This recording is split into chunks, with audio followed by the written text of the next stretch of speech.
Com o Senhor, com os irmãos e as irmãs, aleluia, glória a Deus. Seja bem-vindo você, amado e amada que nos assiste. Graça e paz aos irmãos e irmãs que se encontram aqui, aleluia. E eu quero te convidar nesse momento a você ficar em pé, amém? Se for possível para você. Aleluia, amém. Que nesta manhã seja uma manhã gloriosa na presença de Deus. Que nesta manhã seja uma manhã de comunhão com os irmãos e com o Espírito Santo. Seja bem-vindo, Espírito Santo. Aleluia. E eu quero te convidar nesse momento, feche seus olhos e diga ao nosso Deus palavras de amor, palavras de gratidão. Fale para Deus o quanto você o ama, o quanto você precisa dele, amém? Aleluia. Pai, no nome de Jesus, nós nesta manhã, Senhor, a Deus queremos dizer que nós te amamos, Senhor, que nós precisamos de ti, Pai. Ah, Senhor, que a nossa adoração, os nossos louvores não fique somente a Deus no âmbito da sua casa, mas que a nossa adoração seja todos os dias, constantemente, Senhor. A Deus, que possamos enxergar e contemplar toda a criação, Senhor, e perceber que o Senhor fez todas as coisas, Pai. Ah, Deus, muito obrigado, Senhor, por este dia, por este domingo que iniciamos a escola dominical, Senhor. Domingo, Senhor, de escuta da Tua palavra. Domingo, Senhor, a Deus, de adorarmos e de entoarmos cânticos de louvores. Ah, Senhor, Deus, para Ti, somente a Ti, que toda honra, todo louvor, toda glória sejam dadas a Ti, Senhor, para sempre, pelos séculos dos séculos. Amém.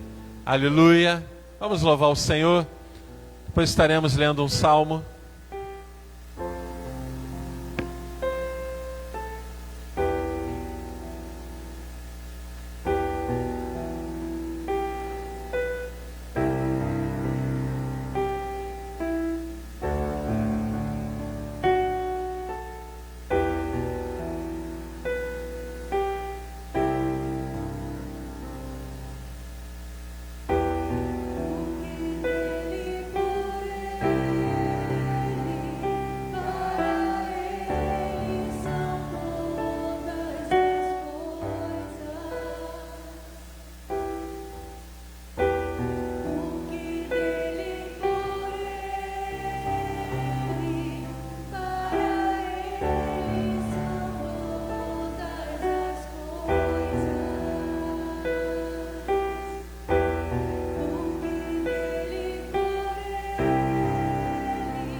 Aleluia. Ainda de pé, pegue a sua Bíblia, amém?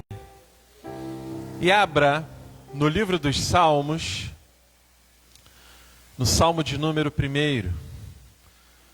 Depois da leitura do Salmo, faremos uma oração de perdão, entoaremos mais 2 louvores e depois seguiremos na escola dominical.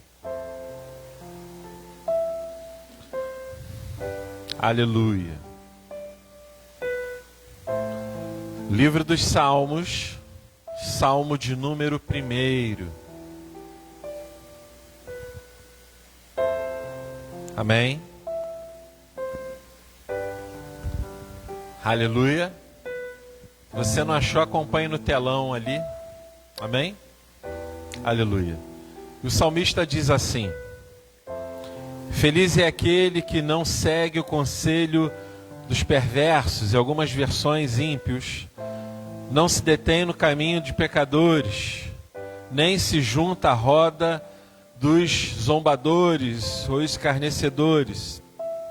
Pelo contrário, tem prazer na lei do Senhor. Nela medita dia e noite. Ele é como a árvore plantada à margem do rio, que dá o seu fruto no tempo certo. Suas folhas nunca murcham. Repita comigo, nunca murcham. Amém. Ele prospera em tudo que faz. O mesmo não acontece com os perversos. São como palha levada pelo vento. Serão condenados quando vier o juízo. Os pecadores não terão lugar entre os justos, pois o Senhor guarda o caminho dos justos, mas o caminho dos perversos leva à destruição. O salmista fala de uma árvore frondosa, de folhas verdes. Ela não murcha e no seu devido tempo dá fruto. Que você, amado irmão, amada irmã, seja uma árvore frutífera. Que você dê fruto. Que o fruto que você der gere uma outra árvore. A semente dela, uma árvore cresça e ela gere outro fruto. E esse outro fruto, a semente dele vai nascer outra árvore. E vai gerar outro fruto. E aí vai cair a semente e vai nascer uma árvore e vai gerar outro fruto. Que os frutos na sua vida sejam constantes. Que a sua folha nunca murche. No nome de Jesus. Pai, no nome de Jesus, nós oramos a Ti pedindo perdão pelos nossos pecados, falhas, transgressões, Senhor, a Deus, sejam por pensamentos, por atitudes, olhares. Senhor, se fizemos algo contra alguém, algum irmão, ou vice-versa, que o Senhor venha fazer o seu movimento santo para que haja liberação de perdão, no nome de Jesus. Amém. Graças a Deus. Vamos louvar o Senhor. Aleluia. Vamos agradecer ao Senhor por mais esse dia. Agradecemos por estarmos na casa dele, render louvores, engrandecer o nome do nosso Deus, dizer que Ele é o único em nossas vidas e que Ele é aquele que nos guarda independente das situações, independente das adversidades. Senhor, entregamos a Ti a nossa adoração nesta manhã, Senhor. Faça presente neste lugar, Pai.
É bom mesmo? Mas eu estou passando momentos da minha vida que eu peço a Ele, cadê a tua misericórdia, Senhor? Quando eu sinto muitas dores, quando eu tenho que ir ao banheiro de 2 em 2 horas me limpar, é sangue que sai, é dor que eu sinto, eu peço misericórdia. Deus, cadê a tua misericórdia? Deus é bom, Ele é bom, Ele é fiel.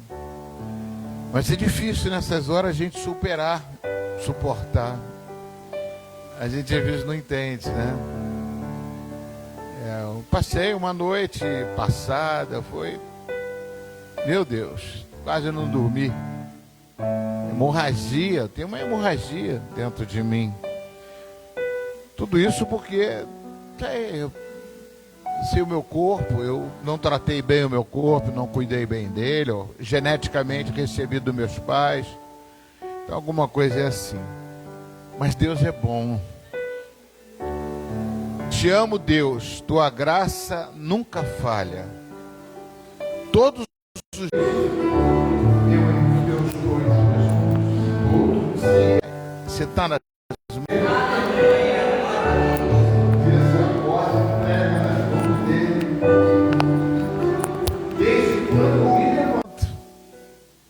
até o meu deitar, eu cantarei a bondade de Deus, né?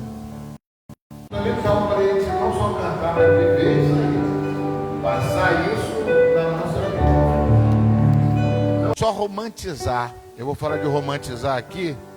Romantizar é uma coisa que a igreja faz muito.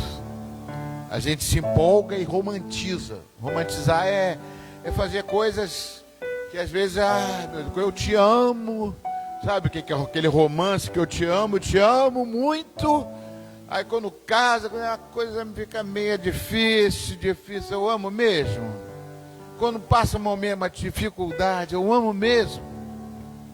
Ou eu quero fugir, entendeu? Eu quero me desviar. Então é fundamental isso, amados, praticar esse amor de Deus, né? És fiel em todo tempo tu és bom, tão bom. Fiel em todo tempo, mesmo quando não somos fiéis, Ele continua fiel, Ele é fiel. É difícil às vezes, né, gente? Mas isso é verdade, é uma verdade que eu não posso negar e nunca vou negar, nem vocês vão negar. Amém? Com todo o fôlego que tenho, eu cantarei a bondade de Deus. És fiel em todo tempo, todo tempo tu és bom, tão bom, todo fogo que tenho, eu cantarei a bondade de Deus.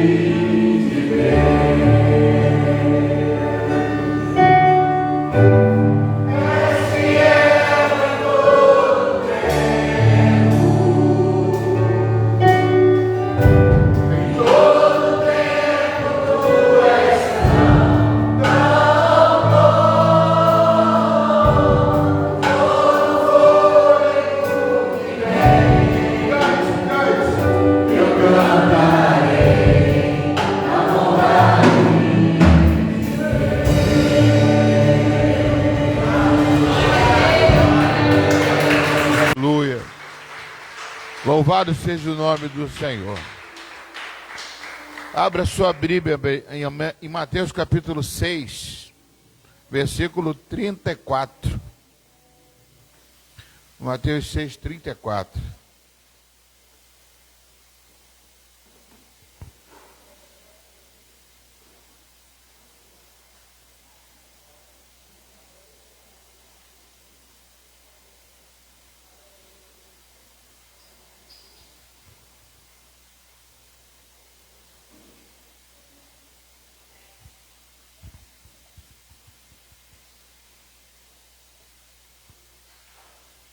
Está aberto aqui já?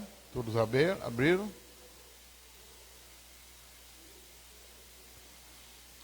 Mateus capítulo 6, versículo 34.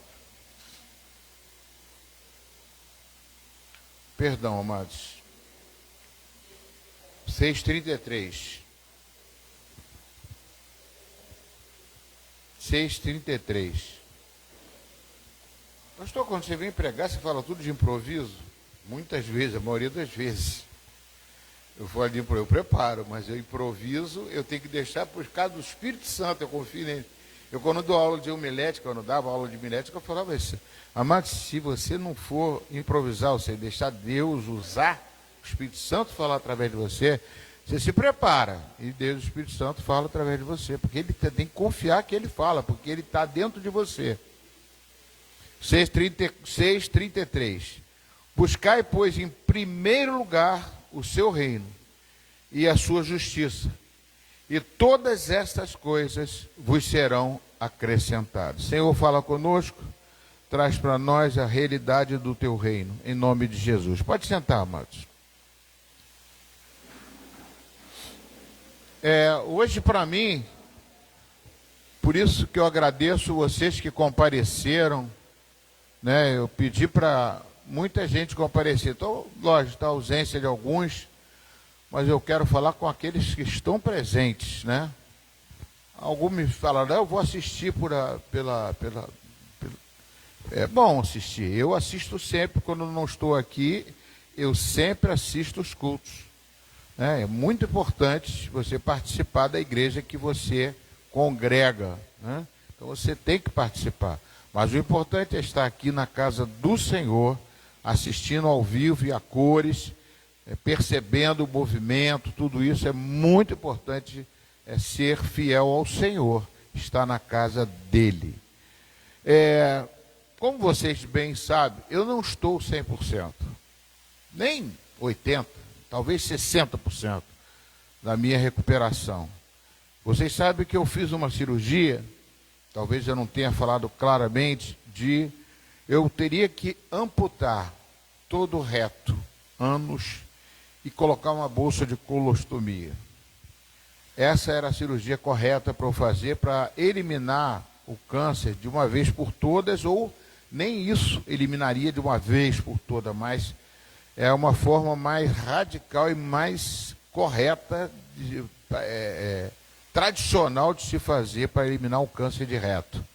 Porque quando não termina com a radioterapia nem quimioterapia, tem que se fazer isso. Só que no meu caso, eu tinha as comorbidades de plaquetopenia, que meu sangue, minha plaqueta é baixa. Então eu tenho problema de hemorragia. Diabetes, e também eu tenho problemas de pressão, né, e problemas fundamentais, que é o problema de pólipos, cistos no fígado, com uma dificuldade muito grande de se trabalhar o fígado, e que já surgiu varizes no esôfago. Então, toda a medicação que eu tomo, tudo é tudo balanceado. E quando eu tomo uma anestesia, é um risco de vida muito grande se eu ficar muito tempo anestesiado. Então, em virtude das comorbidades, então, a balança ficou meio que, vamos tentar fazer o possível. O que a gente vai fazer com ele? E eu tive que tomar a decisão de fazer radioterapia e quimioterapia para ver se acabava com o câncer dentro dessa raiz. Mas quando foi fazer a quimioterapia mais forte, o meu fígado, eu tive como é que se diz? Uma descompensação, descompensou o fígado. E aí a coisa ficou difícil para mim, quase que eu veio a óbito. E nisso houve uma recuperação que eu tive que parar com a quimioterapia. E ficou por isso, mas fiz a radioterapia com dificuldades, também tive muitos problemas, senti muitas dores, morfina e coisas assim de ficar, né, acamado por muitos anos, muito tempo. O ano passado todo foi uma luta tremenda. Então, diante disso, eu fui ao médico, o médico falou assim: eu não faço essa cirurgia em você, porque não há condições, você não tem condições de ser feito uma cirurgia aberta, uma cirurgia laparoscópica, do jeito que seja. Mas a robótica talvez seja menos agressiva, menos invasiva, e eu fui chamado para o Dr. José Reinan. Louvo a Deus pela vida desse homem, como é que eu consegui esse homem. Ele foi um dos pioneiros da robótica no Brasil, né, fazia cirurgia por computador. Mesmo assim, eu perguntei, corre risco? Corre muitos riscos, porque a cirurgia mesmo assim vai durar umas 7 horas, 8 horas no mínimo, e pode prolongar isso. Então, era muito tempo para eu ficar anestesiado, para ficar dentro dos cuidados, dentro de uma sala de cirurgia. Então, foi tudo isso colocado, até que esse cirurgião, José Renan, ele faz um outro tipo de cirurgia, que mais ninguém faz, pelo menos segundo o médico Antônio Aceta, que é o médico cirurgião, que era o meu médico cirurgião. Ele falou, ele faz uma cirurgia pelo ânus, porque ele tem uma aparelhagem, ele é formado lá nos Estados Unidos, tem ele tem uma aparelhagem que ele consegue fazer, arrancar a peça que está contaminada, no caso o câncer, em virtude dele estar pequeno, né, ele estava reduziu a 12 milímetros. Então, ele conversando comigo, ele me deu essa, ou assim, escolha, você pode amputar, ou pode fazer essa. E, conversando, ele falou que já fez várias dessas cirurgias que cortam só o pedaço que está contaminado, né, retira e faz uma biópsia, faz uma análise da peça retirada, que já tem um conceito em T1, T0, T2, T3, T4, que é uma classificação da peça que foi tirada, para ver se tirou tudo, para ver se está tudo bem e tudo. E eu fiz essa cirurgia. Só que ela causa muitos problemas, em virtude de que essa cirurgia foi complicada também, porque eu já fiz, o segundo câncer no mesmo local, eu fiz radioterapia para 36 radiações para retirar a próstata em 2015. Então, é uma coisa que já estava, é outro motivo que não foi feito não tinha como fazer a amputação, porque tinha muita necrose, muita fibrose durante toda a parte que foi queimada pela radioterapia. E também, né, com a radioterapia eu obtive uma enfermidade chamada retite actínica, que é uma hemorragia. Eu tenho hemorragia, sai sangue, eu fico... Então tudo isso dificultou. Mas ele arrancou a peça, tirou a peça para encurtar a história e fez uma análise, fez uma avaliação. E a avaliação que ele fez, nesta avaliação que ele fez, eu fui classificado como T2.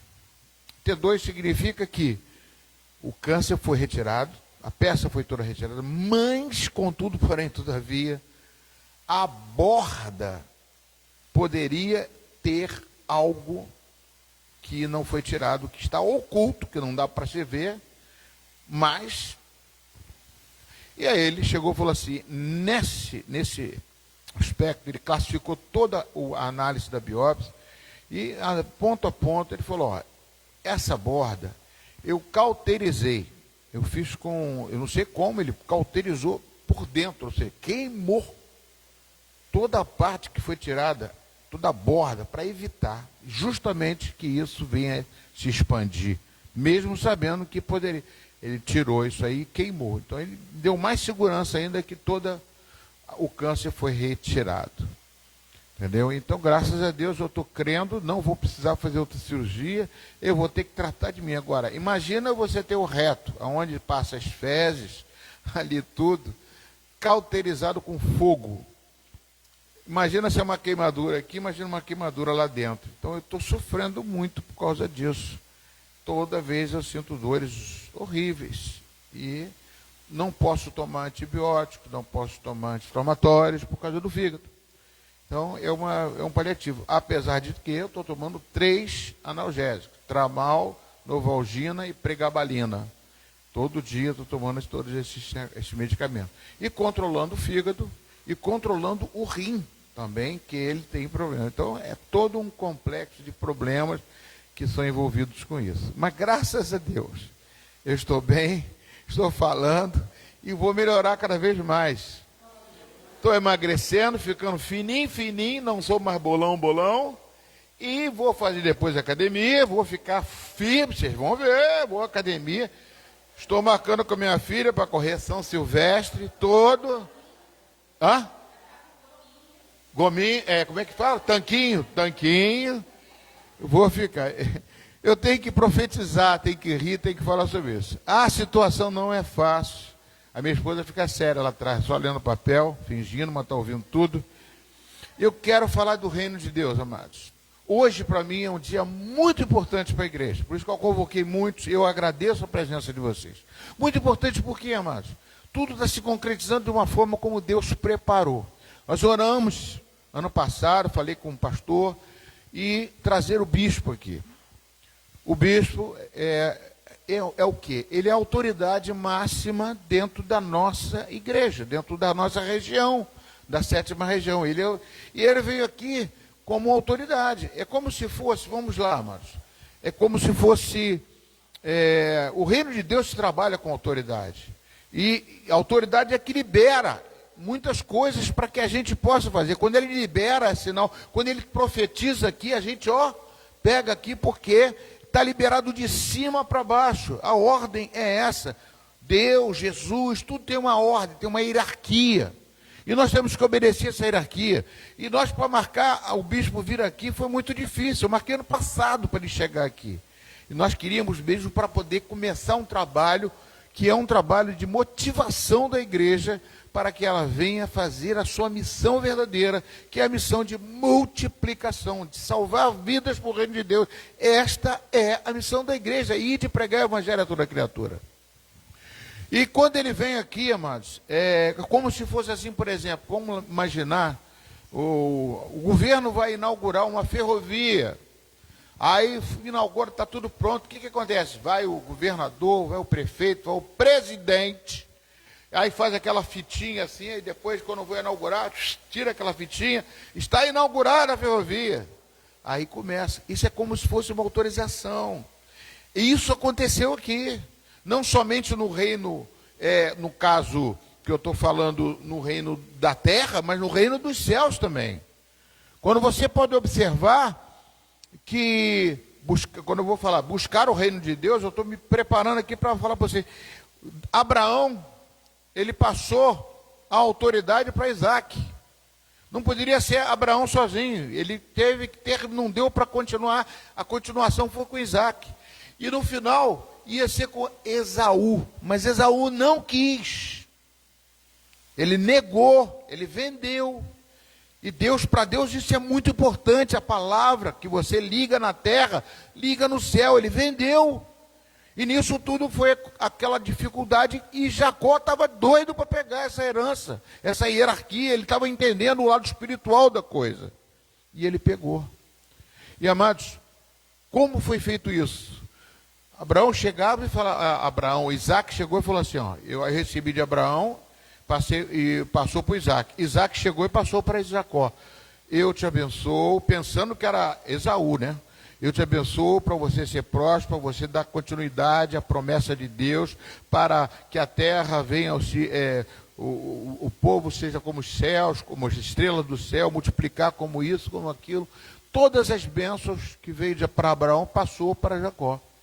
E Jacó, quando saiu de lá, fugido de Deus, ele deitou numa... Olha só o que é importante. Quando ele sai de lá, aí tem um local que ele vai descansar, pegar lá, bota uma pedra, dorme, e aí ele vê. O que ele viu? Não sei se ele é uma escada, e os anjos do Senhor subindo e descendo. Ele ficou admirado e falou coisas para ele, vai até lá, porque eu estou contigo, e quando você voltar, tarará. E ele falou assim, ó, em tudo te darei o dízimo. Se tudo isso acontecer, se você me trazer de volta para minha casa, conversou com Deus. E ele chegou e botou pedras, uma coluna. Ele não fez a fitinha e soltou, ele botou pedras. Geralmente fazia isso, botava pedras, e a partir de agora esse lugar que se chama Betel. Que significa o quê? Casa de Deus. Amados, isso é autoridade espiritual. Isso é autoridade quando vem, tá? Então eu estava aguardando esse momento também, para a gente iniciar o nosso trabalho. Tudo isso converge. Mesmo eu não estando 100%, mas eu tinha que passar isso para a igreja, para a gente poder começar um novo caminho agora, uma nova direção de fazer com que a função da igreja seja exercida. Que nós possamos multiplicar, amados, que nós possamos salvar e ganhar vidas. É como se fosse um mutirão. Tá, um mutirão. O que é um mutirão? Eu lembro na minha época que tinha mutirões quando começou a reciclagem de objetos. Ali na igreja de Itaipu nós fizemos isso, uma mutirão para comprar algumas coisas na igreja, para comprar tínhamos projetos lá para comprar para as salinhas das crianças, para o som, ar-condicionado, essas coisas todas. Aí, vamos fazer uma coisa, vamos fazer com os jovens um mutirão. Envolvemos o jovem, envolveu toda a igreja, não foi só o jovem, de pegar latinhas, amassar, a gente comprou até negócio de amassar latinha, juntava as latinhas para poder vender para uma empresa de reciclagem e tirar o dinheiro para poder comprar. Amados, as pessoas ficavam na rua, as senhoras iam para mercados, se eu não tenho latinha, não. Todo mundo foi mobilizado para arranjar latinha, para trazer para a igreja, para amassar as latinhas. Rapaz, foi tanta latinha. Todo mundo ficou ligado, todo mundo que passava pensava em latinha. E eu estou aqui, na padaria. Ia na padaria, pensava. Então ficou uma mobilização. Isso é motivação. O reino de Deus precisa de motivação. E essa motivação para o reino de Deus é nós termos a sede de vidas. Se a gente ama a Deus, ele diz aqui, buscai o seu reino. Como é que faz a oração do Pai Nosso? Pai nosso que estás nos céus, santificado seja o teu nome. Venha a nós ao vosso reino. Venha a nós o vosso reino e seja feita a sua vontade. Olha só o que é importante, logo no princípio da oração de Jesus: venha o teu reino. Eu quero o reino de Deus aqui conosco.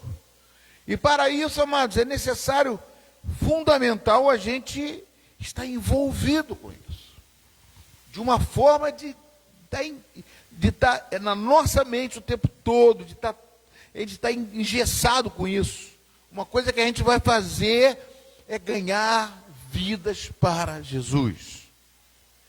Temos que estar com isso, e de forma como? Nós vamos fazer como temos visto e como a igreja metodista também tem. Eu passei para o Tiago ali, que depois quero que ele prepare.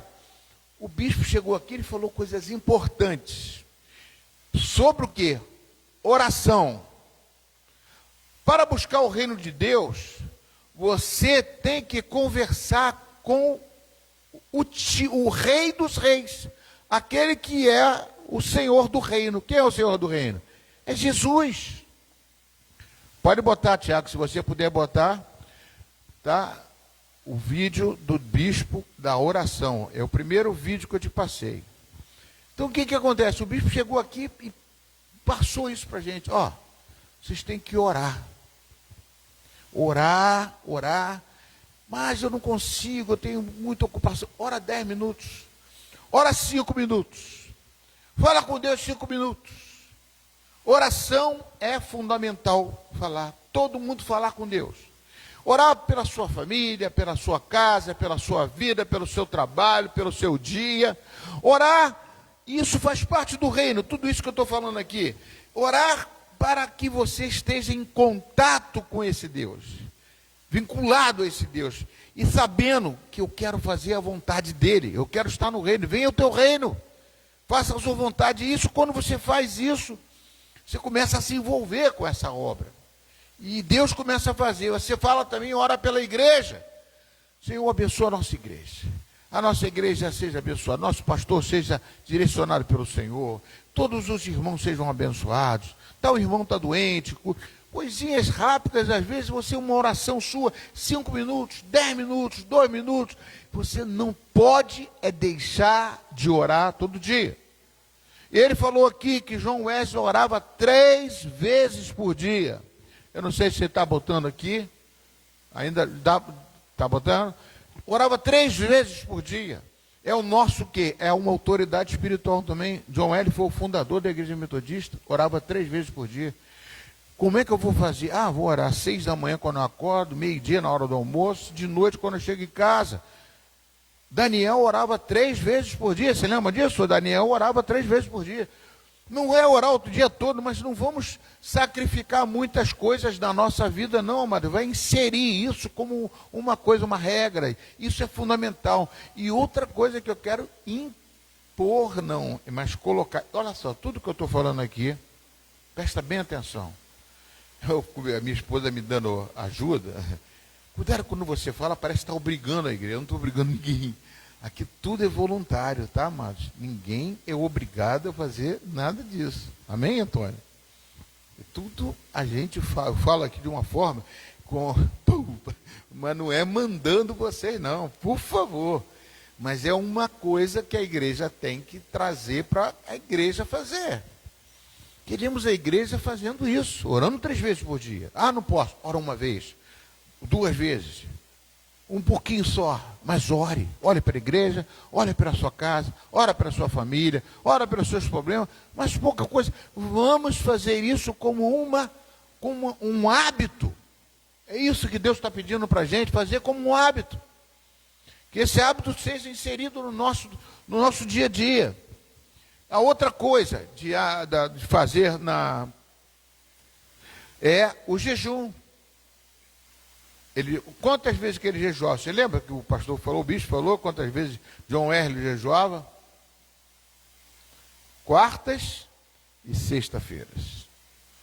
Eu vou estar fazendo isso. Pastor, mas como que eu vou jejuar? Jejum 1 hora. Uma hora você lembra, ó, eu vou ficar em jejum uma hora, não vou comer nada, beber nada. Ou uma hora você não pode ser nem beber. Você cria o seu jejum, eu vou tomar café hoje, não vou tomar. Se você quiser fazer um pedaço do dia.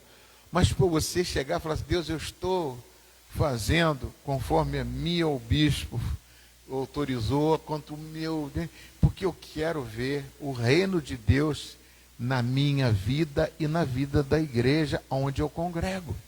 Na vida onde eu congrego. Aqui é o lugar que você escolheu para se congregar e fazer multiplicar. É isso que é a missão da igreja. Nós temos que estar envolvidos, todo mundo, nessa. Pastor, eu estou jejuando, eu estou fazendo a oração todo dia, comecei a criar esse hábito, estou me sentindo melhor, está indo bem, está tendo luta, pastor.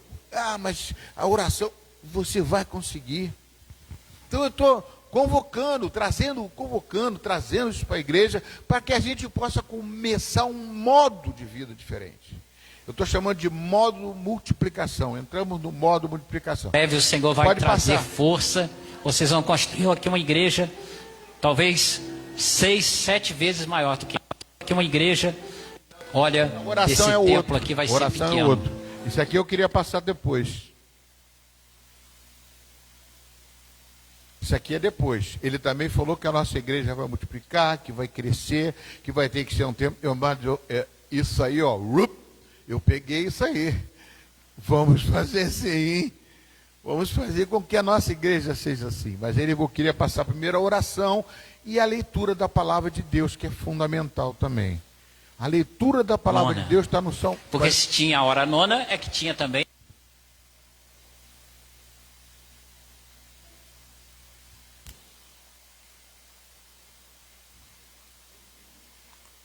Eu boto o Thiago no estreito lá, que ele vai fazendo as coisas, ele não tem prática ainda, mas ele pega ali, eu passo para ele, ele vai se virando lá.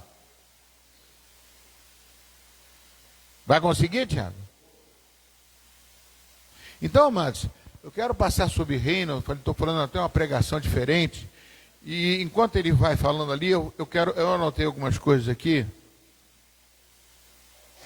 que eu quero passar para vocês. O reino, olha só, deixa eu ver o que eu falei. Pastor não obriga ninguém a fazer células, ou trabalhar nas células, ou ter que ganhar vidas. Eu não posso obrigar nada a ninguém. Tudo aqui é voluntariamente feito.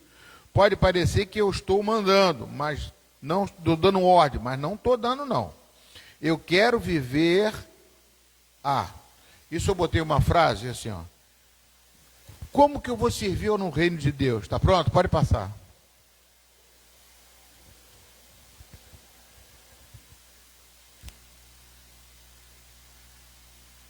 Bater nele, porque ele falava a palavra de Deus naquela época, né? As pessoas queriam bater. É isso aí, mas não está aparecendo ele. Então, amados, o que eu falei aqui? Você, por exemplo, se você louva a Deus, como está num louvor, falou assim, eu te amo, Deus, né? Tua vida está comigo, eu quero ao deitar, ao levantar, estar com Deus. Eu tenho sede de Deus. É como se fosse, sabe o que? Eu quero viver, por exemplo, eu quero viver, mas não quero comer. Não, se você quer viver, você tem que comer.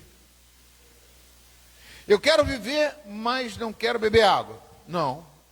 Você tem que beber água se você quer viver. É que a gente acostumou a beber água todo dia, entendeu? E a gente já bebe água, né? Tem horas que ele fala assim, agora estão falando, tem que beber 3 litros de água, 2 litros de água cada pessoa. Eu quero viver, mas não quero respirar. Não pode, você tem que respirar. São coisas que praticamente tem que estar na nossa rotina, é o dia a dia. Jesus diz, Pai, afasta de mim esse cálice, mas seja feita a tua vontade. Deus respondeu, eu não posso afastar de você esse cálice. Jesus, por favor, você é meu filho, mas eu não posso afastar de você esse cálice. Senão toda a humanidade vai morrer. E vai morrer eternamente indo para o inferno. Eu quero o Espírito Santo, mas não quero salvar vidas.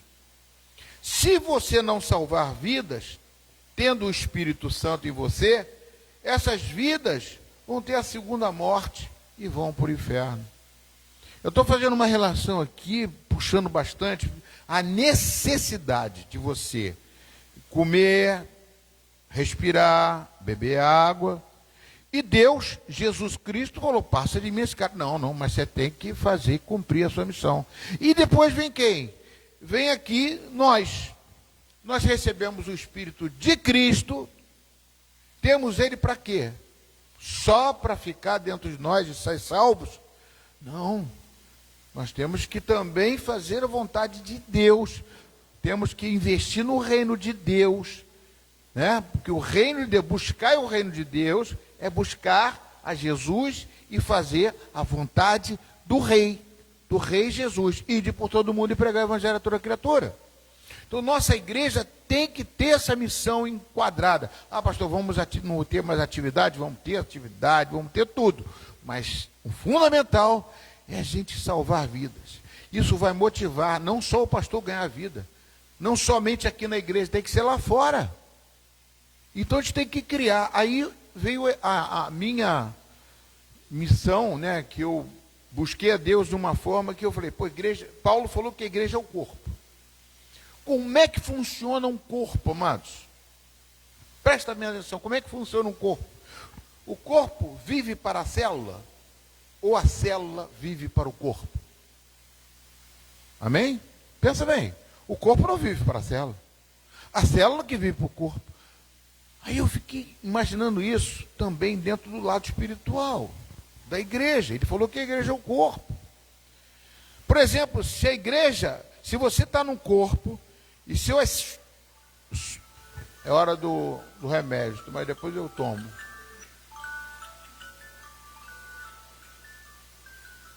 Eu tenho que botar tudo na chamada, não esqueço. É muita coisa. Então, eu tenho que fazer o quê?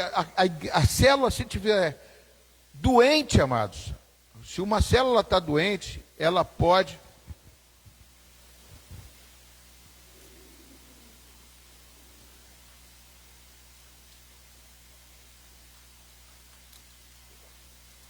Esse é o tramal. Tramal é analgésico. Então, se a célula está doente, amados, a parte, se for dentro do fígado, se for no estômago, vai contaminar todo o estômago, vai começar a atrapalhar, não vai funcionar direito. Então, a célula tem que estar boa, tem que estar curada e envolver toda aquela. Então, todos os órgãos dependem das células que estão funcionando no corpo. A célula é que traz vida para o corpo. A célula é que alimenta o corpo. Então a gente tem que trabalhar uma igreja em células. É isso que nós vamos fazer. Fundamentalmente. Vamos deixar de ter o templo, de ter nada disso. Vamos ter tudo isso que nós temos. Mas temos que ter as células alimentando o corpo. As células frutificando para o corpo. Trazendo vidas para o corpo. Amados, vocês vão ver os dons do Espírito Santo sendo usados na tua vida. A glória dele, aí você não vai ser aqui, vão chamar aqui na frente, vão orar. Não, você vai lá orar com eles, vão ser curados, vão ser tratados, você vai ser motivado, você vai ser um mutirão de salvar vidas. Pode passar agora, Tiago. Ué. Nona. Porque se tinha a hora nona, é que tinha também as outras horas. Então, geralmente, na igreja primitiva, e John Wesley fazia isso, se orava às 6 da manhã, ao meio-dia e às 18 horas. Essa é uma tradição tão forte, que a própria igreja católica, todos os dias, às 18 horas, tem a Ave Maria. E os cristãos têm a oração, né? 6 da manhã, meio-dia e 18 horas. É lógico, é óbvio que ele orava outros momentos também. Ele jejuava toda quarta-feira. E ele jejuava toda sexta-feira. Toda quarta-feira, toda sexta-feira. Eu disse, eu não posso ficar para trás. É lógico, é óbvio que eu não consigo ficar orando como João Wesley orava. Mas lá em casa eu e a Cláudia começamos a orar 6 horas da manhã. Nem que seja 5 minutos, 10 minutos, vamos orar 6 horas da manhã. 5 para as 6, o relógio desperta. Se a gente não tiver acordado, a gente acorda e vai orar. Tem dia que é difícil. João Wesley também falava que tinha dia que era difícil. Teve uma noite lá que eles queriam pegar ele, bater nele, porque ele falava a palavra de Deus naquela época, né? As pessoas queriam bater. Ele teve que fugir de cavalo, cavalgou a noite inteira, passou 6 horas da manhã, ele só chegou na cidade às 7, 1 hora depois do movimento de oração dele. Mas ele coloca lá no diário dele: hoje orei a partir das 7, atrasado, mas não deixei de fazer. Então, se você começar esse hábito, não, eu vou orar 6 horas da manhã, eu vou orar meio-dia, eu vou orar 18, mas pastor, mas bispo, eu não posso parar 1 hora. Ore 1 segundo. É melhor orar 1 segundo do que não orar nada. É melhor orar 1 minuto do que não orar nada. É melhor orar 5 minutos do que não orar nada. Experimente isso e você vai ver os milagres de Deus na sua vida. Experimente isso e você vai ver as bênçãos de Deus na sua vida. É lógico, é óbvio que Deus nunca responde a oração de acordo com a minha vontade, porque Jesus ensinou que a oração é: santificado seja o teu nome, seja feita a tua vontade. Mas pastor, mas bispo, por que não a minha? Porque a minha vontade não é boa. A minha vontade nem sempre é perfeita e nem sempre agrada a todos, mas a vontade de Deus é boa, é perfeita e agrada a todos. Então comece a disciplina da oração. E nós colocamos também a leitura de textos bíblicos. Nós estamos lendo. Você pegou da pregação, né? Ou não? Foi o que eu passei? Tá. Passa o outro agora, logo em seguida, que a gente tem que encerrar. Olha, esse templo aqui vai ser pequeno. Breve o Senhor vai trazer força. Vocês vão construir aqui uma igreja, talvez 6, 7 vezes maior do que essa. E ela vai continuar pequena. Talvez vocês vão ter que abrir congregação, plantar novas igrejas aqui ao redor. Porque é assim que acontece. Esse Deus fazia isso no passado e eu afirmo que Ele faz hoje no presente. Ele só está procurando homens e mulheres que estejam dispostos a pagar um preço de oração, de jejum, de estudo da palavra e de falar do Evangelho para muitas pessoas. Olha... Amém? Só isso até aqui. Então, mas nós temos aí uma coisa que é importante. O bispo está colocando isso para a nossa igreja, profetizando isso para a nossa igreja. E nós temos que fazer que nem aquele mutirão da latinha que eu falei. Nós temos que estar com sede das palavras de Deus. E fazer, pastor, eu quero trabalhar na obra de alguma forma. Eu quero fazer uma célula no meu trabalho. Eu quero fazer uma célula na padaria da esquina. Eu quero fazer uma célula na minha casa. Eu quero reunir pessoas. Eu quero chamar, não precisa chamar, eu não quero ver uma aglomeração, não. É 2 pessoas só e discipulando uma. E não é ganhar só a vida para Jesus e trazer para cá, não. Você vai discipular e vai fazer e vai batizar ela. Quero que você batize ela. Ah, pastor, mas na igreja metodista pode isso? Eu não sei. Mas eu vou pedir autorização.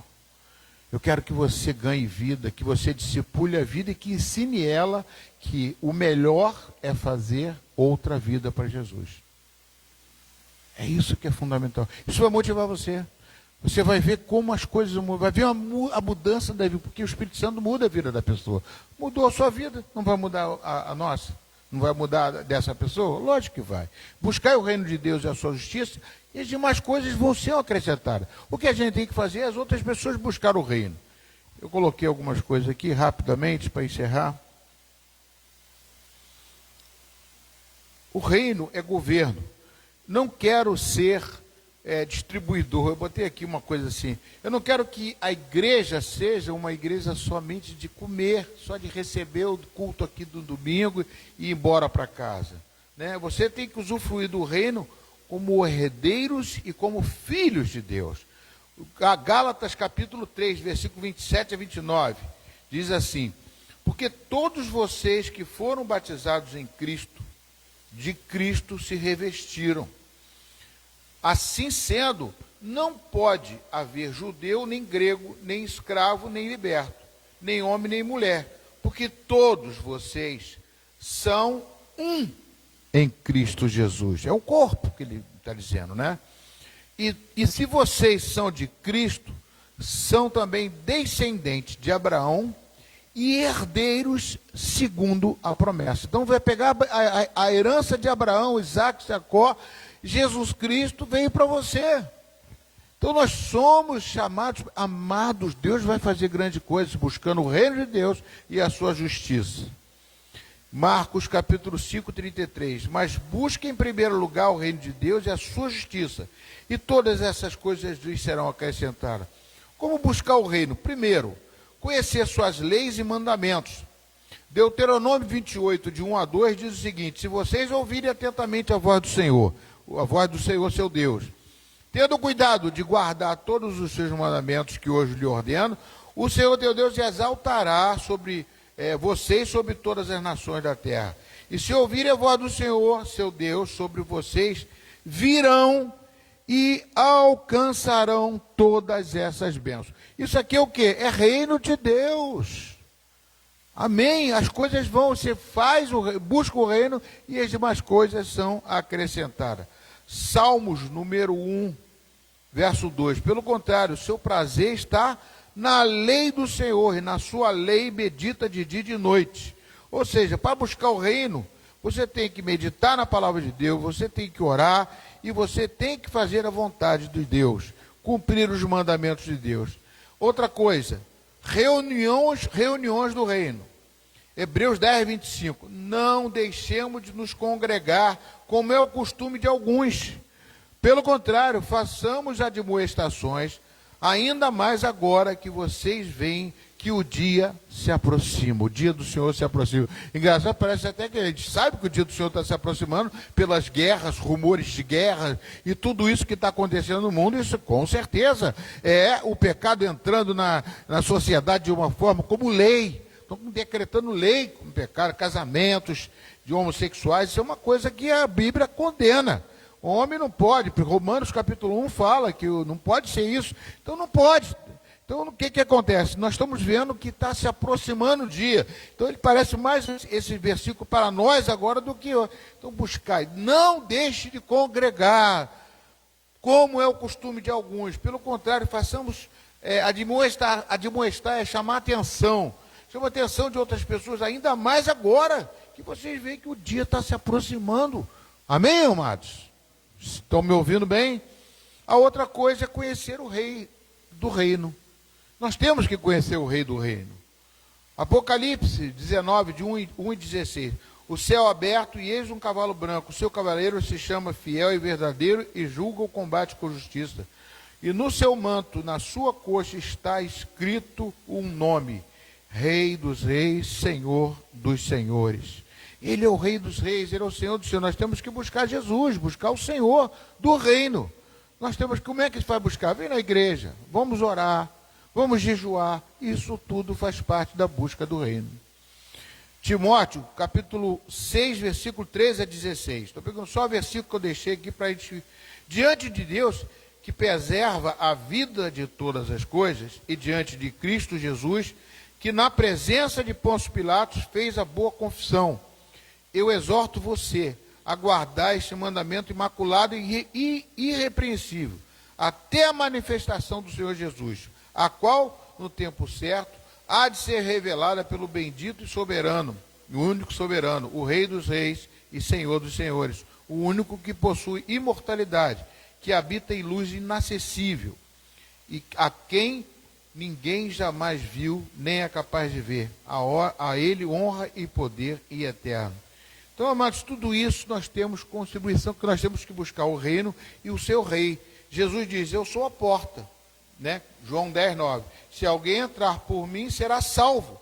Entrará e achará pastagem. Né? Achará pastagem significa bênçãos. Né?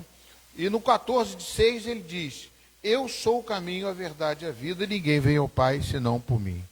Então, nascer de novo, conversar com o rei, pedir audiência, pedir encontro, fazer a vontade do rei e fazer discípulos para o rei. Eu vou encerrar aqui. Vamos ficar de pé em nome de Jesus. Passei do horário. Coloque sua vida diante de Deus. Senhor, em nome de Jesus, Pai. Eu coloco todos esses teus filhos nas tuas mãos, que vieram aqui, se comprometeram a estar aqui hoje. Alguns já têm o costume, já têm o hábito de vir, mas outros não, Pai, e vieram aqui para ouvir, né, esse momento que eu acho tão importante, que é uma continuação do nosso legado, do nosso trabalho na igreja, com a visita do bispo, da qual marquei um ano passado, Pai. Tinha falado também que a igreja vai crescer 10 anos em um. E não, talvez não cresceu em um ano, mas vai crescer, vai multiplicar, porque nós vamos orar e jejuar. A igreja vai estar comprometida, Pai. Eu quero abençoar os teus filhos, que você visite cada um deles aqui, Senhor Deus. Não somente aqui na casa de Deus, mas que eles possam estar comentando isso nas suas casas. De ter a vontade, né? Saciar a sede, Pai. Como a corça respira pelas águas, assim também eles respirem ao Senhor. Nós, eu inclusive, em nome de Jesus Cristo. Amém. Pode sentar, amados. Eu quero lembrar aos irmãos uma coisa que eu também deixei de falar. Quando eu falo de a empreitada do Senhor, eu não falo só para pastor, para ovelha, não. Ovelha dizem assim, ovelha gera ovelha. Não é o pastor que gera ovelha, o pastor também é ovelha. Presta bem atenção, dizem assim, ovelha gera ovelha. Gera. O pastor também gera. Porque o pastor, antes de ser pastor, ele também é ovelha. Inclusive, eu procuro fazer um trabalho. Por exemplo, o dia que o bispo veio aqui, eu estava preocupado com a quantidade de pessoas que ia estar na igreja. E o domingo, às vezes, fica pouca gente. Então, eu fiz um chamado para todo mundo. E também fiz a minha parte. Eu vi uma irmã chamada Lívia, que não tem vindo à igreja. A Lívia você não conhece, talvez ninguém conheça aqui. Quem é a Lívia? Alguns aqui conhecem a Lívia. A Lívia era membro, como eu falei, remanescente da nossa congregação de Jardim Atlântico. Ela está morando em Itaipu. Eu liguei para ela, conversei com ela, falei. De repente ela me liga e fala assim, pastor, eu quero que minha filha seja consagrada ao Senhor, seja representada na igreja. Eu falei, glória a Deus. Marquei para a semana passada, mas eu não pude vir, acho que a semana retrasada, eu falei, eu não estou indo ainda, estou assim. E esqueci. Ela ligou de novo, pedimos de novo. Eu falei, glória a Deus. Domingo agora você pode vir. E justamente, mas tem o bispo aqui. E ela falou, não, pastor, não tem problema não, vamos. Eu falei, pode. Ela veio, trouxe 10 pessoas. Botou aqui. Eu fiquei preocupado que depois que eu fizesse a apresentação, saíssem as 10 pessoas. Ia ficar tudo vazio assim aqui na frente.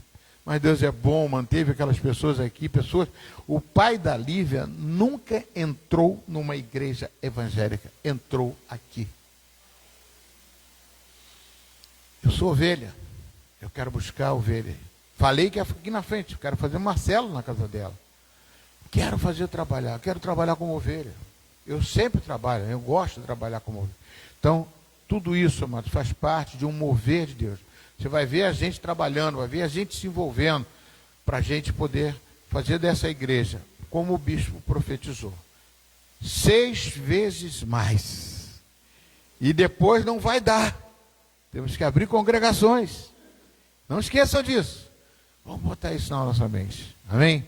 Eu quero mais um tempinho com vocês, 20 minutos para poder fazer um estudo com vocês. Peguem cadeira, faz uma roda aqui, ó. Vamos fazer uma roda aqui. E no final a gente tira a oferta e os dízimos, tá, meu irmão? Vamos fazer uma roda aqui rapidinho.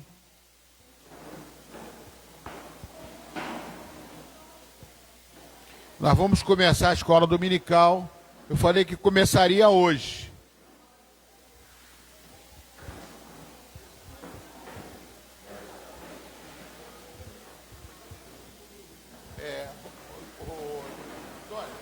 Posso virar isso aqui para cá? Eu quero ler aqui. Tá ótimo.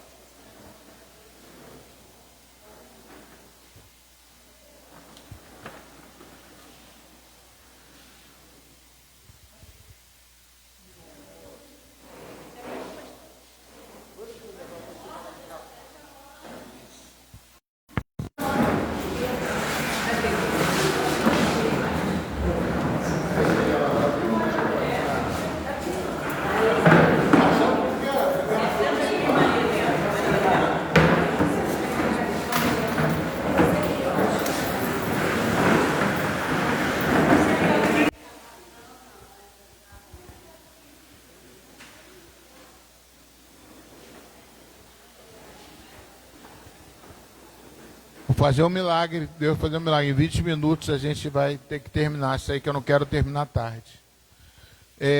Eu vou pedir para a Cleide estar orando nesse momento. Queria outro microfone. Traz outro microfone para mim. Entrega para a Cleide no momento, depois vocês ficam passando para vocês aí que eu quero usar vocês. Abençoa a nossa escola. Senhor, meu Deus e meu Pai, obrigada, Deus, por mais uma oportunidade de estar aqui na sua casa, Pai. Eu te peço, Senhor, que abençoe essa aula, Senhor, que nós vamos ter agora, Pai, que possamos, Senhor, guardar no nosso coração, Senhor, todo aprendizado aqui, Senhor, que flua, Senhor, com toda clareza, Senhor, e que nós possamos, Senhor, estar aqui todos os domingos, Senhor, para aprender mais e mais de Ti. Abençoa, Senhor, o nosso pastor, Senhor, que ele já está curado em nome de Jesus. E abençoa cada irmão que está aqui, Senhor, que pôde estar e o que não puderam, que estão assistindo, né, pela internet. Obrigada, Senhor, por mais essa oportunidade. Em nome de Jesus. Amém. Amém. Pode botar para o texto aqui. Eu quero que vocês abram a palavra de Deus em 1 Reis, capítulo 19. 1 Reis 19, vai começar com o pastor aqui, lendo os versículos. 1 Reis 19. Versículo 1, em diante. Aí vai passando o microfone, cada um vai lendo. Amém. Maria Helena, lê aqui, se quiser. Você está com a vista boa, já está aprendeu a ler, já sabe ler, né? A partir de aprender, você leu. Calma, agora não. Ele vai falar primeiro, vai outro, depois vai falar. Som. Versículo 1 até. Versículo 1 só. E Acabe fez saber a Jezabel tudo quanto Elias havia feito, e como totalmente matara todos os profetas à espada. Então Jezabel mandou um mensageiro a Elias, a dizer-lhe: façam-me os deuses como lhes aprouver, se amanhã a estas horas não fizer eu a tua vida como fizeste a cada um deles. Temendo, pois, Elias levantou-se e, para salvar sua vida, se foi e chegou a Berseba, que pertence a Judá, e ali deixou o seu moço.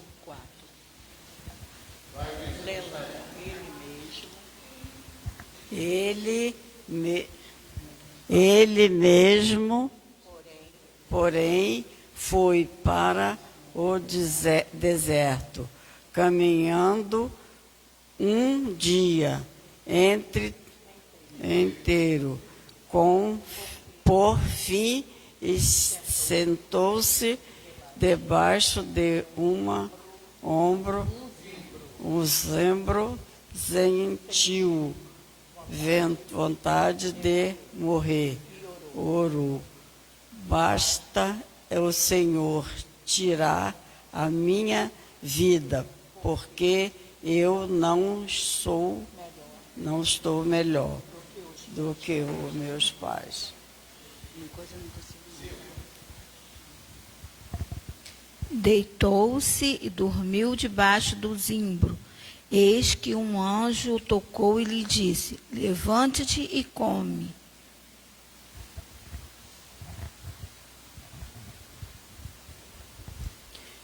E olhou, e eis que à sua cabeceira estava um pão cozido sobre as brasas e uma botija de água.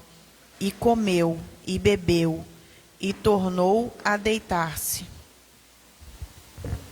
O anjo do Senhor voltou, tocou nele e lhe disse: levanta-se e coma, porque a viagem será longa.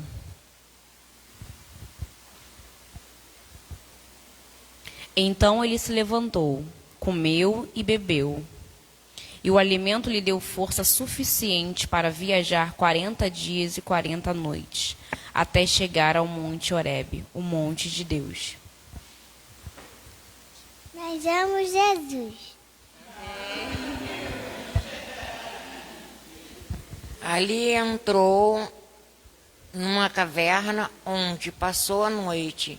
E eis que a palavra do Senhor veio a ele e lhe disse: o que você está fazendo aqui, Elias?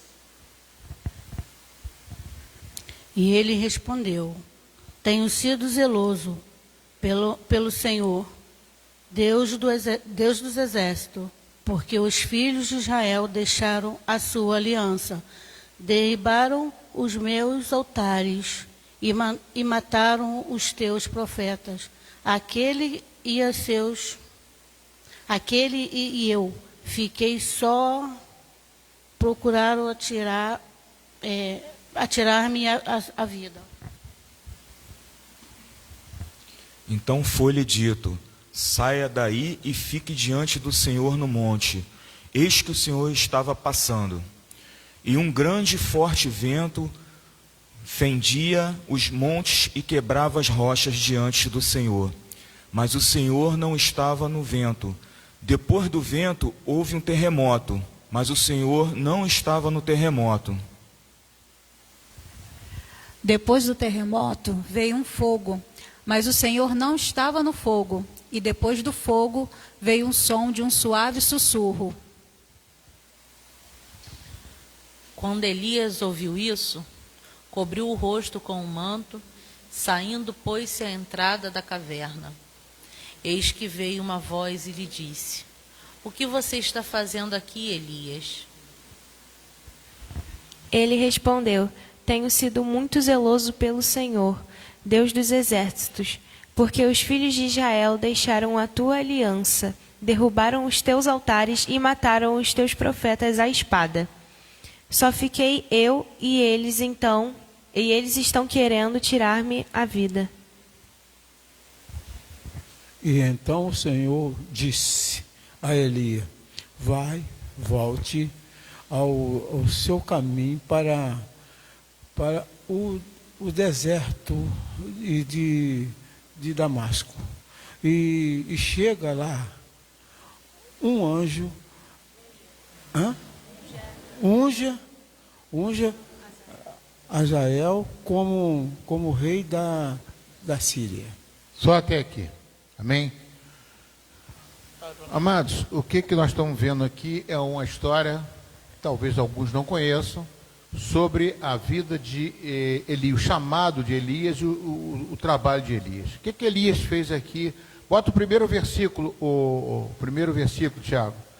O que Elias fez aqui? Primeira coisa, ele foi ameaçar, ele destruiu 850 profetas, sendo 400 de Baal e 450, se não me engano, do Azerá. Eram 2 deuses que eles serviam lá. Ele destruiu, matou os 400. Ali diz que ele matou 400 profetas de Baal. A espada. Acabou. Isso era o quê? O reino de Israel era governado por Acabe e Jezabel. E Jezabel é que mandava. Jezabel era chama hoje em dia de principado dali, que mandava naquele negócio. Então, ela chegou e falou assim: só porque você fez isso, o que ela botou? Acabe contou para Jezabel, Acabe era o rei, tudo que Elias havia feito, como havia matado todos os profetas à espada. Então Jezabel mandou um mensageiro a Elias dizer-lhe: que os deuses me castiguem se amanhã, a essas horas, eu não tiver feito com a sua vida o mesmo que fez com a vida de cada um deles.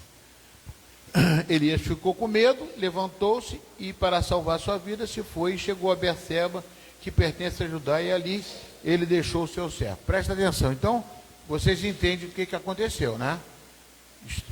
O rei contou para Jezabel: já vou acabar com a vida desse profeta. E mandou um mensageiro para ele para acabar.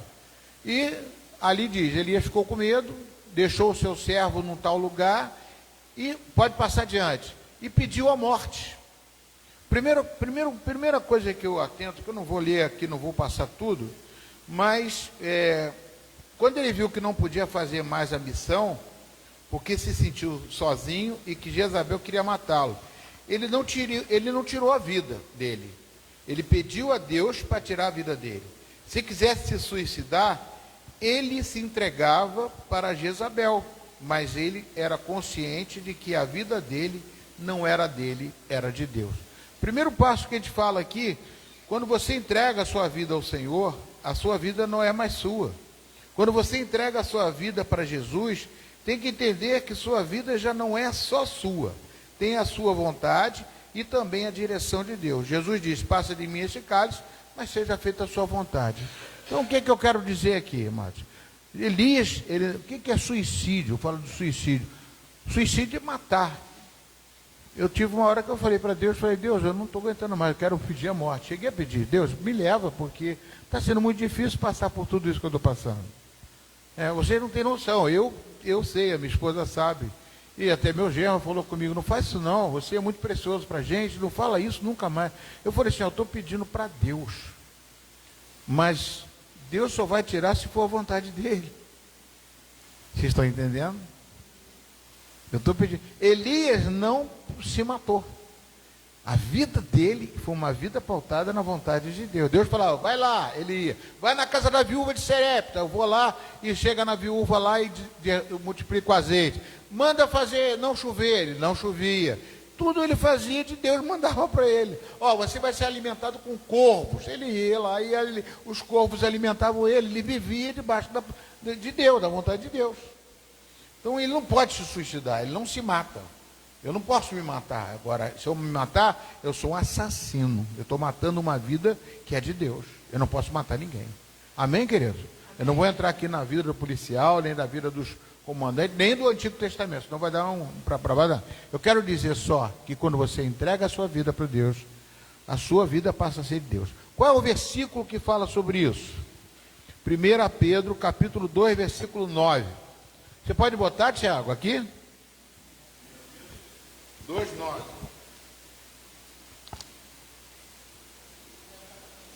Já está na tela? Quem pode ler para mim? Quem está com o microfone? Vocês, porém, são geração eleita, sacerdote real, nação santa, povo de propriedade exclusiva de Deus, a fim de proclamar as virtudes daquele que o chamou das trevas para a sua maravilhosa luz. Dá para entender isso aqui, amados? Quem quer falar sobre isso? Que você foi chamado, né, como sacerdócio real. A gente pensa que o sacerdote eu sou o pastor. Não, sacerdote, todo mundo é sacerdote. Tem uma igreja que bota assim, eu faço que todos são pastores. Presta atenção, hein, pessoal. Mas o importante é que, olha só, o que acontece? Todos são sacerdotes porque tem o espírito de sacerdote, que é o Espírito Santo. Autoridade é uma coisa. O pastor foi chamado para ser pastor. O bispo foi chamado para ser bispo. Então é uma outra coisa. Isso é autoridade espiritual. Agora, ele também foi chamado como sacerdote, eu também e vocês também. Nós somos sacerdotes porque temos o espírito do sacerdote, que é Jesus Cristo. Sacerdote segundo a ordem de Melquisedeque. Jesus foi o sacerdote segundo a ordem de Melquisedeque. A gente pode até estudar isso, se vocês quiserem. Eu faço estudo para vocês. Se você, pastor, queria um estudo sobre isso. Só não me pede Apocalipse, que Apocalipse vai chegar aí daqui a pouco, a gente espera um pouquinho. Então, vocês são raça eleita, vocês foram eleitos por Deus. Nação santa, sacerdócio real, propriedade exclusiva de Deus, porque Ele tirou vocês das trevas e foram para a luz. Nós temos essa missão, amados. Amém? Glória a Deus. Então, primeira coisa para nós entendermos que Elias aqui, ele não se matou, ele entregou a vida dele para Deus. O que Deus fez? O que Deus fez com ele? Mandou um anjo. Bota aí outro versículo. Agora no capítulo de Elias, 1 Reis 19.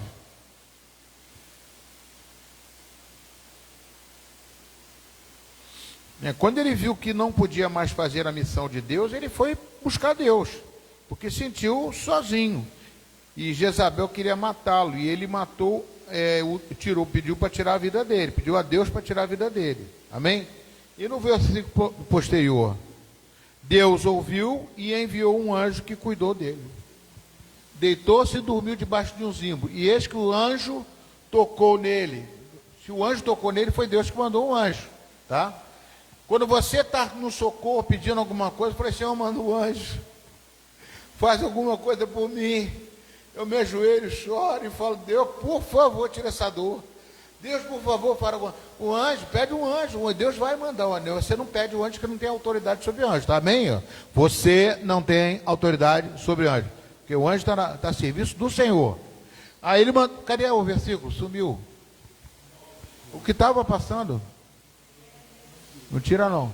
Deitou-se, dormiu, passa mais um. O anjo levantou-se. O anjo disse, tocou nele, ele disse, levanta e coma. Então o alimento para ele, deu comida para ele. Pode passar. Elias olhou e viu, perto da sua cabeça, um pão assado sobre pedras e em brasa e um jarro de água. Comeu e bebeu e tornou a dormir. O que significa isso para Deus? Deus, quando você chama a Deus, Deus cuida disso. Pastor, mas ele tinha uma missão. A missão dele era salvar, era fazer acontecer. Se você está precisando de ajuda, Deus vai cuidar de você. Buscar o reino de Deus. Repare, e as demais coisas, ele está cuidando de mim. Por mais que eu esteja chorando, ele está cuidando de mim. Eu tenho até um testemunho para dar aqui, que eu não estou sentindo muita dor, estou sentado bastante tempo numa cadeira dura. Se você for ver dentro do meu carro, tem uma almofada lá para eu sentar. E tem domingo eu vim com tampa do vaso sanitário e almofada por baixo. Porque para fazer um buraquinho no meio, ranquei a tampa e para poder vir. Hoje eu estou sentado numa cadeira. Sinal que semana que vem eu estou melhor ainda. Eu estou doido para a disposição. Quero ver um outro evangelismo com aquele do carnaval. Misericórdia, eu não participar. Eu tenho sede disso e eu quero passar essa sede para vocês. Chegou mais uma discípula abençoada e uma discipulinha. Então, amados, olha para cá. Então, olha a importância disso, né? A importância de você entender isso, como que eu estou passando aqui. Continua o texto aqui, Tiago. Né? O anjo do Senhor voltou, tocou nele, ele dormiu, né? Tocou nele e disse, levanta, come, porque a viagem é longa. Olha só, Deus aqui está olhando para Elias, está cuidando de Elias, mas tem um propósito. Fala, tem um propósito. Deus está cuidando de mim, mas ele tem um propósito. Eu falei com ele, ontem eu falei até para o médico, se você ouvir a gravação minha que eu falei, eu peguei, gravei e mandei para o médico. Doutor, eu estou pedindo para Deus me levar. Porque já não aguento mais essa dor, eu não consigo sentar. Eu não consigo mais isso, não consigo mais aquilo. Deus, estou pedindo para Deus me levar, mas estou perguntando para Ele, se eu não tiver mais necessidade aqui na terra, não tiver mais nada para fazer, que o Senhor não queira fazer comigo, me leva. O médico ficou doido. Não é cristão não é evangélico não. Não faço isso não faço isso não. Eu falei, não, Deus só vai me levar se Ele tiver vontade. Então tem uma missão para mim. E Deus está cuidando de Elias porque uma coisa, a missão de Elias não terminou. Se tivesse terminado, talvez Deus levasse ele. Vamos lá. Então ele foi, coma, porque a sua viagem será longa. Então o anjo disse para onde ele ia. Dá para entender isso? A viagem será longa, será quantos quilômetros? Você vai andar tantos quilômetros. Como que você vai andar tantos quilômetros? Vai a algum lugar. Eu botei aqui o seguinte. Eu botei que Elias queria matá-lo. Foi para o escritório de Deus. Deus levou ele, o anjo levou ele para o escritório. E aonde é o escritório de Deus? Passa mais uma. Então Elias se levantou, comeu e bebeu. E com a força daquela comida, caminhou o quê? 40. Esses 40 aí é bem um chamado, né? Jesus, foi quantos dias que Jesus jejuou e ficou lá lutando contra Satanás? 40 dias e 40 noites, até o escritório de Deus, que é em Horebe, o monte de Deus. Eu chamo ali de escritório, gabinete de Deus. Não é gabinete do pastor, não, gabinete de Deus, do pastor dos pastores. O Senhor é meu pastor e nada me faltará. Então ele foi lá para o gabinete de Deus, né? E ali entrou numa caverna, e onde passou a noite, e eis que a palavra do Senhor veio a ele, e lhe disse: o que você está fazendo aqui, Elias? Né? Deus falou com ele: o que você está fazendo aqui, Elias? Que negócio aí, se enterrou na caverna aí? Eu não quero romantizar o texto. Romantizar é aquilo que eu falei. Dizem: sai daí, Elias, Deus tem alguma obra na tua vida, você que está enterrado na caverna. Romantizar isso não é pecado. Eu posso romantizar o texto do Senhor, chamando as pessoas para Deus, fazendo. Isso é romantizar. É dar ênfase ao texto de uma forma romântica, de uma forma de amar. Ame a Deus sobre todas as coisas, glorifico. Mas a realidade, eu quero falar da realidade do Espírito Santo. A realidade de Deus aqui, Deus permitiu que ele fosse para a caverna para ele ouvisse Deus. Mas olha o que Deus tem para falar com ele. Deus tem um propósito aqui, olha só. Ele respondeu: tenho sido muito zeloso pelo Senhor, Deus dos exércitos, porque os filhos de Israel deixaram a tua aliança, derrubaram os teus altares, mataram os teus profetas, a espada, só ficou eu, e eles estão querendo tirar a minha vida. Não avança não. O que acontece? Elias aqui, ele não estou dizendo que Elias está certo. Agora, você pode botar um texto aí bíblico aqui? Tiago 5,14. 5,14 não, 5,17. Tiago 5,17. Está na tela? Elias era homem semelhante a quem? Isso, respondeu vocês, nós, né? Os mesmos sentimentos, apesar de fazer todos aqueles milagres, fazer chuva, fazer tudo, era igual a você. E orou com fervor para que não chovesse a terra, né? Mas eu quero dizer só a primeira parte. Ele era semelhante a nós, sujeito aos mesmos sentimentos. Pode tirar, Tiago, e voltar ao nosso texto? Então, o que eu quero dizer por isso? Ele foi lá na caverna, se meteu na caverna, por quê? Ele estava sozinho e ele colocou um argumento. Eu sou zeloso, eu estou fazendo toda a tua obra e tal, e estou sozinho. Estou me sentindo sozinho, e que os profetas mataram os profetas todos, e agora querem tirar minha vida. Pode passar. Então foi-lhe dito: sai daí e fique diante do Senhor no monte. Ou seja, que ele estava escondido ali dentro da caverna. Sai daí. Eis que o Senhor estava passando num grande e forte vento. Tem gente que aí romantiza também. Jesus não estava no vento. Aí faz uma pregação, eu já fiz pregação. Mas eu não estou querendo romantizar o texto. Estou querendo ver a realidade espiritual que está aí por trás. A teologia do texto. Vamos lá. Aí vento, os montes... Mas o Senhor não estava no monte. Depois veio o vento, um terremoto, ou não estava no terremoto, pode passar. Depois do terremoto veio um fogo, mas também o Senhor não estava no fogo. E depois do fogo veio um vento suave, um som de um suave sussurro. Quando Elias ouviu isso, cobriu o rosto com o manto e saindo pôs-se à entrada da caverna, e eis que veio uma voz e lhe disse: o que você está fazendo aí, Elias? Sai daí, rapaz. Ele respondeu novamente: tenho sido zeloso pelo Senhor, Deus dos exércitos, porque os filhos de Israel deixaram a tua aliança, derrubaram os teus altares, mataram os teus profetas à espada. Só fiquei eu. E eles estavam 40 dias. Eles estão querendo tirar a minha vida. Então, mesma história. Pode passar.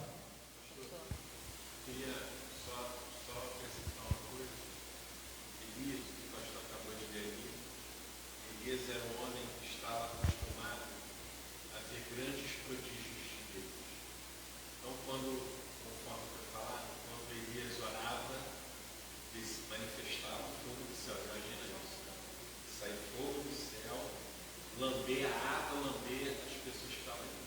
Quando Elias orava, parou de chover 3 anos e meio. Elias orou de novo, choveu. Então, como Elias, ele está acostumado a ver manifestações de Deus na natureza.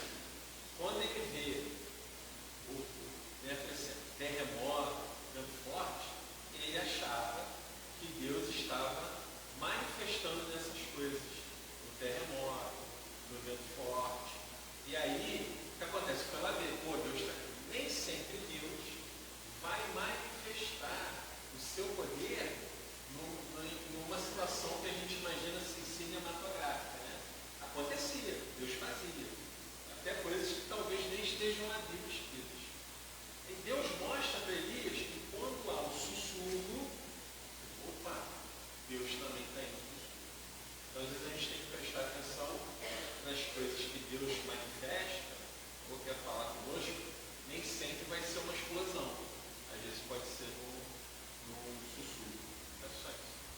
inclusive, vou puxar um pouquinho, interessante para nós.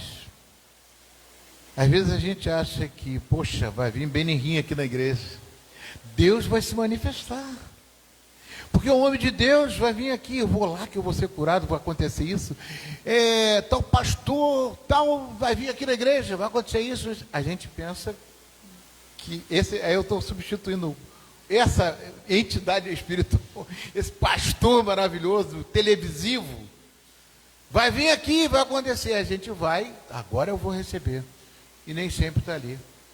Às vezes, se você vai no seu quarto, bota o joelhinho no chão e fala com Deus, Ele vai te responder. A gente tem essa mania de ver o espetáculo. Está certíssimo que o bispo pastor falou, e foi aqui, puxou isso aí, é bênção de Deus. A gente está querendo ver do nosso jeito. Quer ver um outro exemplo?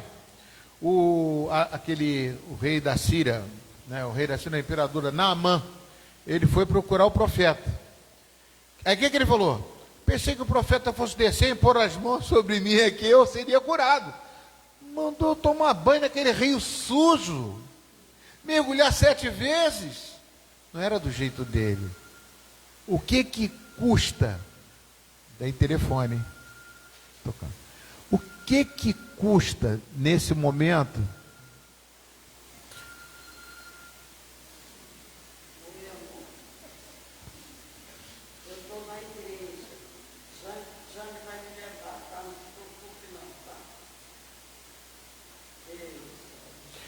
Então, eles têm que entender, isso é fundamental, amados. E por que nós estamos querendo nos dividir a igreja em célula? Porque você vai ver a manifestação de Deus na sua vida, na sua casa. Vocês estão entendendo? Vocês vão ser usados, foi tremendo isso. Deus quer usar cada um de vocês. Vamos lá na igreja que o pastor vai orar, vai acontecer. Vai acontecer. Mas o que Deus quer que vocês vejam acontecer através de vocês. Todos são chamados. Não só eu, não é só aquele que está televisivo, não. A igreja tem que estar assim. E isso é como se fosse, sabe o quê? É um político que chega e fala assim, eu te dou cesta básica, eu te dou um salário, eu te dou ajuda de isso e aquilo, e a pessoa vive naquela vidinha. Não, Deus quer que você produza peixe, você vá pescar. Amém, queridos? Tá bom, querido. Não, tudo bem. Tá ótimo. Não tem problema não. Olha só, então, continuando aqui o texto. Então o Senhor disse a Elias, vá, volte o caminho. Olha só. Quando acabou ali, o que ele falou? Agora eu te curei, te dei comida, tratei de você, tirei você da depressão. Está depressivo? Eu estou te curando, estou tirando você da depressão. E o Senhor disse a ele, vá, volte ao seu caminho para o deserto de Damasco, mas chegando lá, unja Azael como rei da Síria. Pode passar. Unja também a Jeú, filho de Ninsi, como rei de Israel, e Eliseu, filho de Safate, e Abel Meolá como profeta em seu lugar. Quem escapar de Azael, Jeú o matará. Quem escapar da espada de Jeú, Eliseu o matará. Também conservei em Israel 7.000, você não está sozinho não, 7.000, você não está sozinho não, todos os joelhos que não se dobram a Baal, e toda a boca que não o beijou. Olha para mim agora, dá uma parada aí, Tiago. O que eu quero dizer para você? Primeira coisa aqui que eu quero falar para vocês é o seguinte, ele justificou, falou um monte de coisa, ele não estava sozinho. 7.000, e se você ler os textos depois, capítulo 20, vai vendo, você vai ver que tudo isso aconteceu. O rei Jeú assumiu, ele foi lá, profetizou. Agora não foi ele que foi profetizar não, ele mandou um profeta. Ele não estava sozinho. Isso é muito importante, você nunca está, por isso que eu gosto daquele gol, você não está sozinho na guerra para lutar, juntos lado a lado nós vamos caminhar, e nunca arma contra ti a prevalecer. Você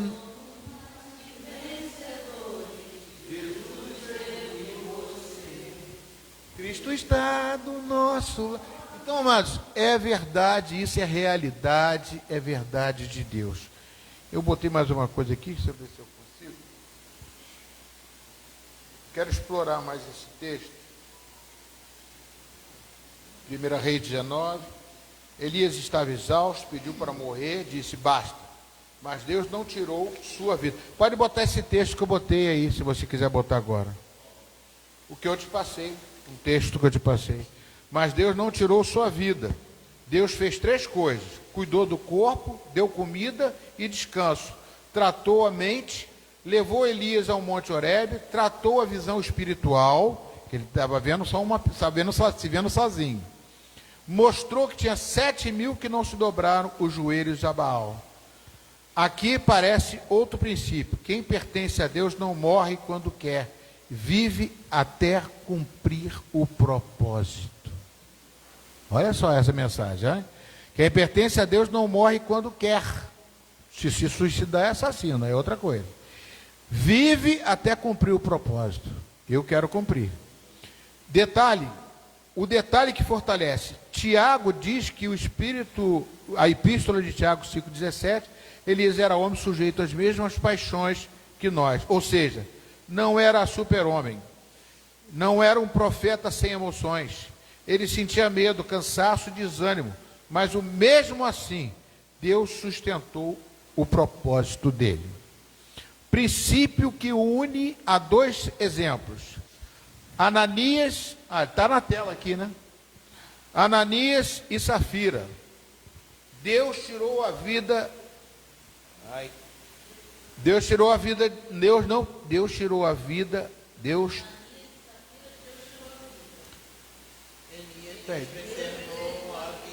Deus tirou a vida, Elias. Deus preservou a vida, mas Deus não tirou a vida, não é isso? Deus tirou a vida. Elias, Deus preservou a vida. Amém? Mas o ponto central é o mesmo. Deus decide sobre a vida de quem entrega a ele. Mas isso é profundo. Vocês conhecem o texto de Ananias e Safira? Porque eu estou muito atrasado. É Atos capítulo 5. Né? Eles eram convertidos, andavam junto com os discípulos. Só que na hora da oferta, ele foi trazer a oferta, ele não trouxe a oferta toda e mentiu para o Espírito Santo. Como estava em público e todo mundo presente, Pedro falou, você mentiu para o Espírito Santo. Deus foi lá e tirou a vida dele. Estou dizendo que Deus levou ele para o inferno, não. Vocês lembram de Uzá? Você acha que Uzá era ruim? Não, Uzá tentou segurar a arca da aliança e chegou ali, Deus fulminou ele. Aí Davi chegou e ficou com, meu Deus, foi embora, voltou, largou a arca lá na casa de Obed-Edom. A mesma coisa, Deus preserva a vida se tem um propósito. O propósito daquele homem ali, do Ananias e Safira, era tirar naquela hora para ser exemplo. Cuidado que o trabalho de Deus é coisa séria. Deus tem um propósito que Ele quer cumprir na sua vida. Continuando aqui, Tiago, pode continuar. Conclusão teológica, né? Quando entregamos nossa vida a Deus, não temos mais autonomia total sobre ela. Ela passa a fazer parte do propósito de Deus. Por isso, alguns Deus corrige, alguns Deus preserva, alguns Deus leva, outros Deus sustenta até o fim da missão. Mas todos estão debaixo da soberania de Deus. Deus praticamente disse, Elias, você pediu para morrer, mas ainda tem obra para fazer. E então Deus dá 3 missões: ungir Israel, rei da Síria, ungir Jeú, rei de Israel, ungir Eliseu como seu sucessor. Ou seja, antes de sair, termine o que eu comecei através de você. Quem entrega a vida a Deus não decide mais quando termina. Deus decide quando a missão acabou. Amém? Outra coisa, isso aqui agora é revelação. Que Deus me perdoe que não for. Elias pediu para morrer, não pediu? Aí Deus chegou para ele depois e falou assim, só porque você pediu para morrer, você não vai morrer. Quem manda sou eu vou te arrebatar. Ele não morreu, ele foi arrebatado. Vamos ficar de pé em nome de Jesus. Nem isso Deus obedeceu ele. Você não vai morrer, não. Eu vou te arrebatar com redemoinho numa carruagem de fogo. Vamos louvar. Eu quero louvar a Deus primeiro e fazer as ofertas à casa do Senhor. Rápido. Meu Deus, terminei 11 horas. Ó, semana que vem a escola dominical vai terminar 10h30.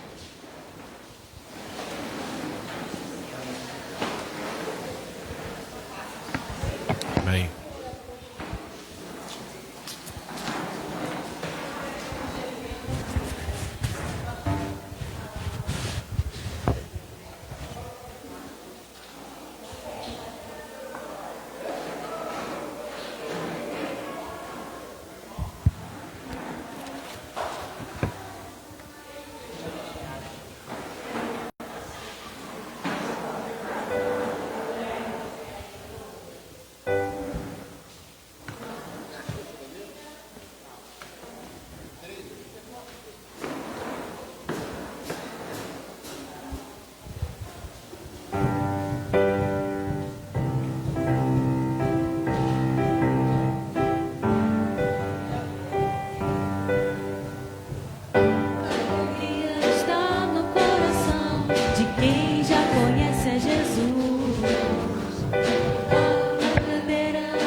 A vida desses teus filhos, ó Pai, que trazem o dízimo e a oferta, consagramos a Ti, Senhor Deus, em nome de Jesus, para que sejam abençoados, sejam fortalecidos, ó Pai.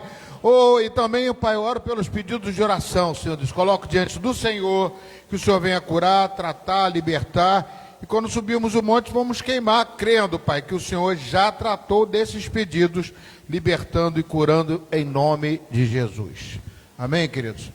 Deixa eu falar uma coisa para vocês. Semana eu já vou dando eu vou dar mais uma aula em conjunto com vocês, mas eu vou falar muito para que a gente vai separar em grupos separados. Eu vou separar um grupo para estar estudando separado.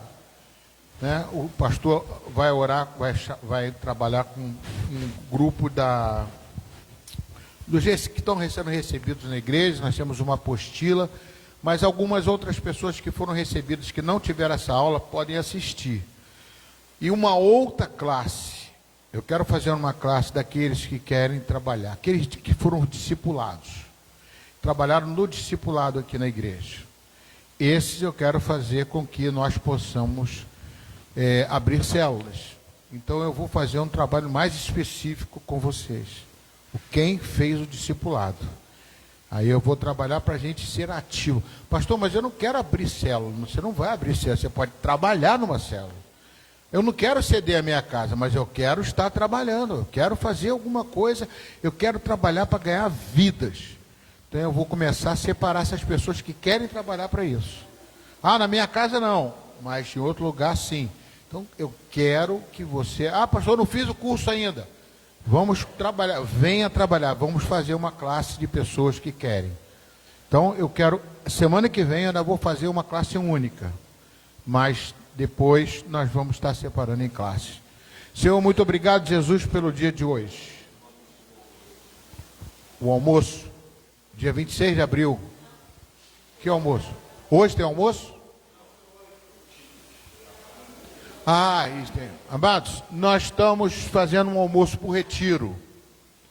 E já tem os tickets para entregar isso? Então nós estamos fazendo almoço para o retiro. Quem vai ao retiro?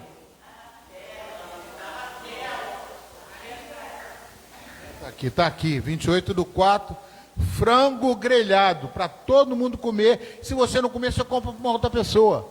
Isso aqui é para investir para nosso ônibus. É isso, pessoal? Me ajuda aí. Ônibus, para nós pagarmos o ônibus para o retiro.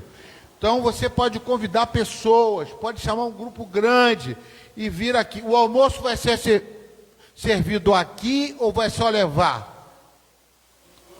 Os dois. Você pode comer aqui e pode levar em quentinha. R$22 está muito barato. Eu não quis, eu fiz um valor por 25, botaram 22. Eu obedeci lá, o grupo lá falou, né, bateu o martelo, R$22, um frango com farofa. Farofa não, com o que vai ter? Fala aí, o cardápio. Ana, qual é o cardápio? Frango.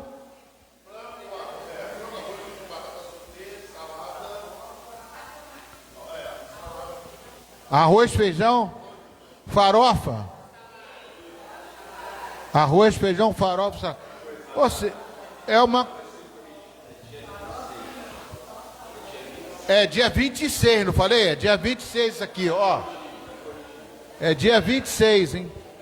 Mas já pode comprar o convite, tá, amados? Já podem comprar o convite.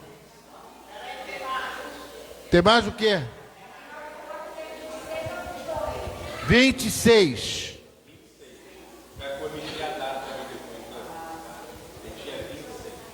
Chama o Robson para vir almoçar aqui. Ou então leva para ele. Noite da pizza. Guaravita ou copo de refrigerante. Que isso? Hoje à noite? Mas R$10 só? Ah, é um pedaço da pizza, né? Um brotinho de pizza, que tá grande aqui. É um brotinho de pizza por R$10, tá? Mas não é a pizza inteira, não. É ilusão de ódio. É que tá tudo grande, a noite de pizza. R$10, tá, amados? Amém, querido? Eu sei se tem mais avisos, tá bom? Vou encerrar aqui, tá, amados? Faça assim sua mão como uma coxa. Obrigado, perdão pela hora. Eu estou empolgado, fiquei muito... Que a graça do nosso Senhor e Salvador Jesus Cristo, o amor de Deus, nosso Pai, e a plena e total comunhão do Espírito Santo de Deus seja contigo hoje, mas contigo amanhã também, depois da manhã, e hoje à noite, quando você estiver no culto, seja essa graça abundante. Vão em paz, e que o Senhor, muito, mas muito, muito vos abençoe. Pode bater palmas para Jesus. Aleluia.